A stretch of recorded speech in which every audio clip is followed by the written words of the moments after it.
Hello everyone, it's Sunday, February 24th, out here in the garage. Let's see, we got the Daytona 500 on up in the background today. We're kind of keeping an eye on that, doing some stuff. We got the computer on, watching some YouTube videos as well. Just got all kinds of stuff going on. But today's kind of a big day. So today we are going to start working on our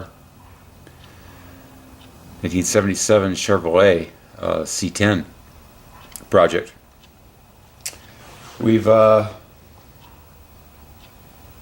to I went through and got my little notebook here, and I did, I jotted down a bunch of stuff about the truck here. First thing that I do when I start anything like this, this is a running driving vehicle at the point it is now, so that's good. So I went through and I checked everything, what works, what doesn't work, stuff that works but doesn't work ideally, leaks, stuff like that. I've got it all written down. The only other thing that I will do as far as checking it over, I'm not going to do it right now, because it will still be a running truck for a little bit anyways, is I'll do a compression test and a leak down test on the engine, test oil pressure with a mechanical gauge on the engine before I take it out. So we'll get some kind of an idea of that, because like I say, I haven't check numbers yet. I'm not sure if this actually is a numbers matching vehicle or not. If it is, we more than likely will keep the block that's in it and keep it that way. We'll just kind of hot rod what we have. If not, I don't know, maybe we'll use it, maybe we won't. Maybe we'll go big block, maybe we'll go newer Vortec with fuel injection. I don't know what we're gonna do. That's down the road. A lot of stuff still to be decided. But one thing is for sure, I'll go over here, I'll take a look, and like I say, we've got the Daytona 500, we got YouTube, we got sunshine, we got the truck, so I guess we're pretty much ready. The first tool, if you will, that we'll be using on the truck is this right here. And this garbage bag. We'll clean it out, get rid of all the crap. As you can see, there's lots of nifty stuff in here. Like I say, we'll sweep it out, get all that cleaned out of it, and bagged up and in the trash. On the inside, we'll strip out the goofy seat cover. We'll get rid of the NOS floor mats. The dash mat's actually in pretty good shape. We'll probably maybe eBay or Craigslist that. Get rid of that. Basically, everything that is just crap in the truck, we'll pull it out and get rid of it. Then I think first up on what we'll do, as we take this apart, we have to keep in mind what we're going to use down the road and what we're not going to use down the road. And first up, the front bumper on this truck is damaged. It's not terrible. It probably can be repaired, but it's it's got its battle scars and it's twisted, and we're not going to be reusing that. So, but that there is a good it's a good Craigslist item.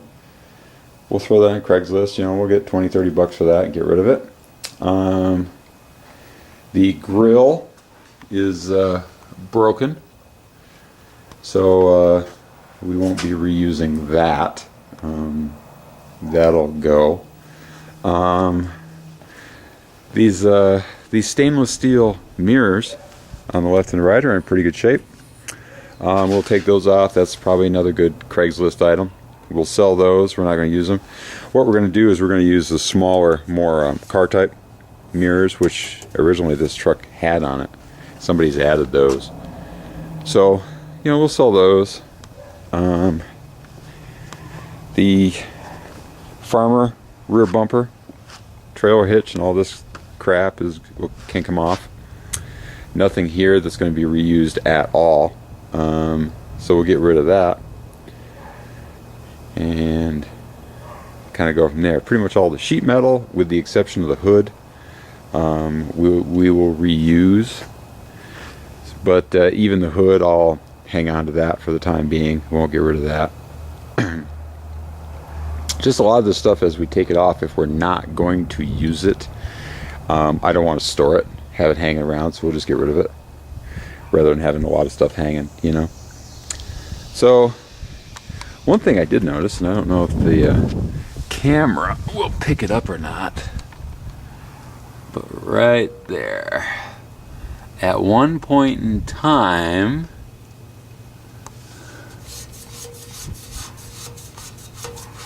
kind of funny because, you know, the mumble guys get a kick out of the legalized prostitution here in Nevada, and if you look at that, what that was is a Mustang Ranch parking permit, number 169. That's kind of amusing. Anyways, all right, so we'll get this cleaned out. We'll start taking some stuff off, and we'll be back.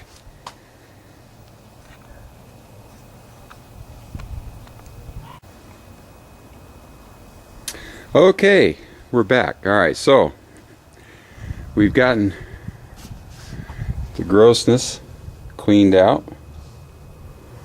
So the inside here, all the seams are clean, looking good, no rust. The box is banged up a little bit back here, but not too bad. We can deal with that. I think this truck had a shell on it for a lot of its life. We do have a little something right here, so we're gonna have to dig into that and see what that is, but that is the only little spot that I've seen in the inside of the bed, so that's good. Okay, I got the inside cleaned out, got rid of all the carpeting and the rotten padding. All good. In here, some dirt, no problem. That's looking pretty good. Bit in there. It's all good. It's good. Dash, yeah, well, you know, as expected, the dash is not great. The nice thing about doing one of these trucks is that all these parts for this are pretty much readily available, and they're not expensive. So there's going to be a lot of stuff on this truck we'll probably just chuck and replace, where on others, you know, we'd end up fixing it or making it better. But yeah, we're all good here, no problem.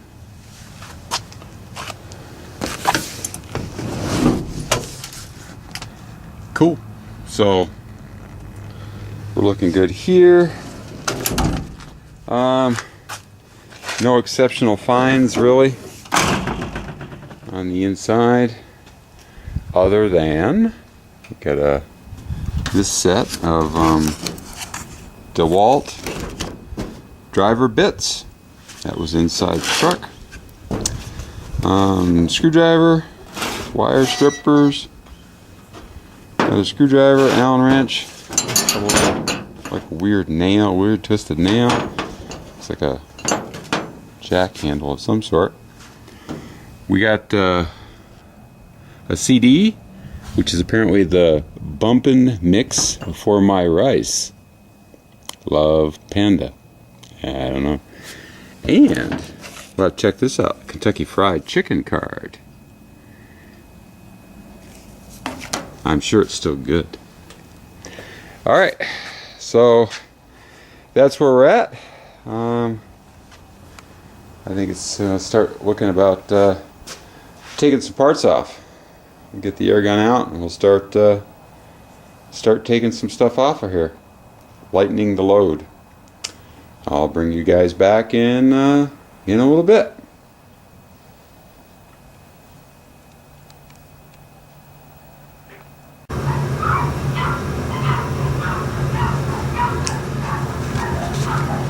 Okay,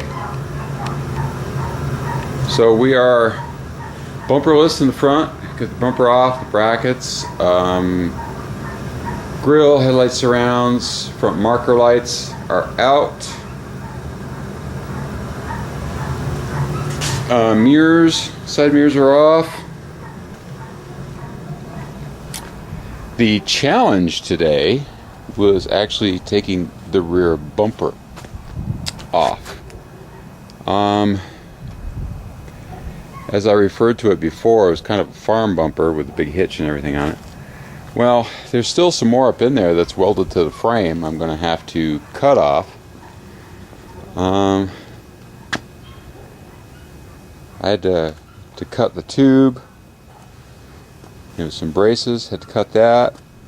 Then once I got the bolts out of the brackets for this, I had to grind welds on the side as well, right here, because they actually welded the brackets to the frame. So the bumper for sure was not going to fall off, but we've got it off now. So rolling right along. Didn't see anything else horrible. Of course, the trailer wiring that was in there is an absolute disaster. Hate that.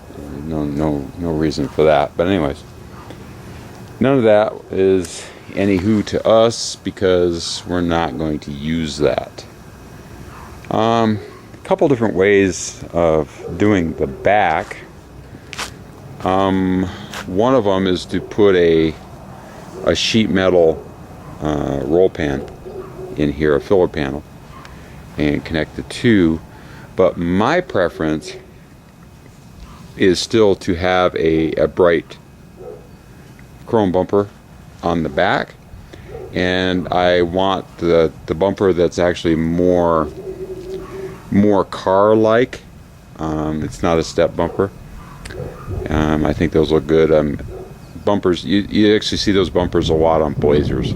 They use those on the K5s, a lot of them. So that's what we're kind of thinking of doing back there. But anyways, coming apart well. Like I say, we just had to cut some welds, but no big deal. Everything else, just unbolt and take it off, no problemo. So it's coming apart little by little. We'll keep working away at it. The one thing that I will say is that, and this is what I do as I go too. As I take things apart, I bag it, I label inside the bag what it is, and I put little notes like there was some clips and screws missing from the grill and the front lights and so forth, so I've kind of noted that here, and I'll make a note in my notebook too. So when everything goes back together, I'll know that I have to acquire some more hardware to put it in, and but we'll clean up this hardware and reuse as much of it as we can. So, but anyways, one of the things that I wanted to mention to you guys that are in the, you guys in the YouTube garage, is that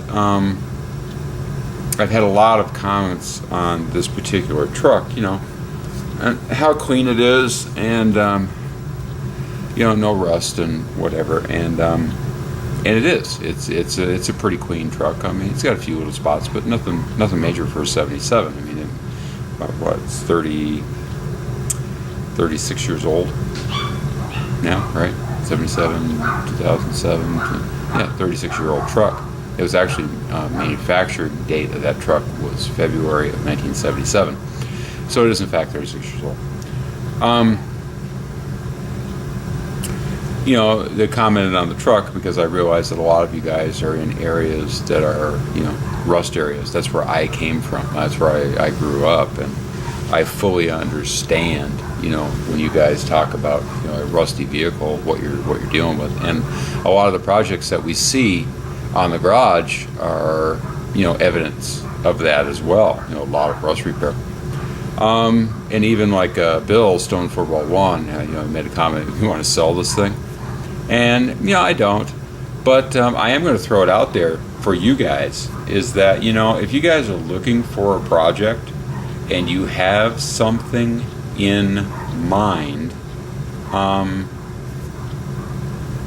if you want, I'd be more than happy to look around and do some legwork here and see if we can find you what you're looking for. I don't mind. I'm constantly, you know, perusing Craigslist and everything for sale anyways around here, you know, for flips and that, grinding dust all over my face, driving me crazy. I'm all the time, you know, looking for this and that for flips. So, you know, I just kind of cruise all the ads and try to keep an idea of what's, you know, for sale in the area. So, you know, if you guys in the garage, anyone in the garage is looking for something, you know, send me a PM, send me a personal message. You know what? I'll look around, see what I can find.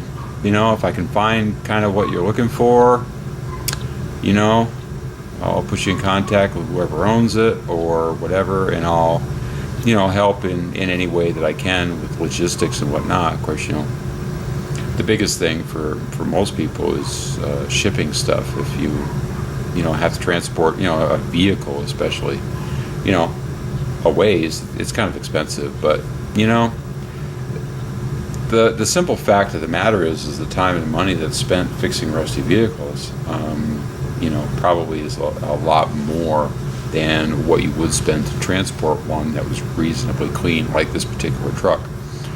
Like I say, this truck is nothing unusual for this area. You know, if you want a truck just like this one, I can think of 3 others right now that are for sale locally. They are more money, but